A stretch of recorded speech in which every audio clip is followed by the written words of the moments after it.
Hi crafty people. In this video I'm talking about an abbreviation called BLP or BLO. It stands for back loop only. So if we're going to look at a typical crochet stitch, you can see that the top of it creates a V, a nice V shape.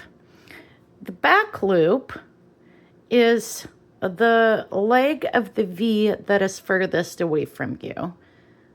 So in this case, I am crocheting a single crochet into the back loop, which creates this rib effect because back loop is a textured stitch. So to make it, I'm gonna go ahead and insert my hook into the back loop only, and then do my single crochet as normal.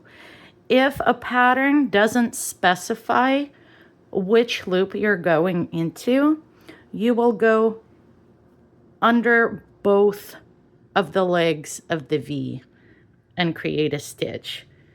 But with back loop only, you go into the back leg of the V. And so that is BLP or BLO, back loop only.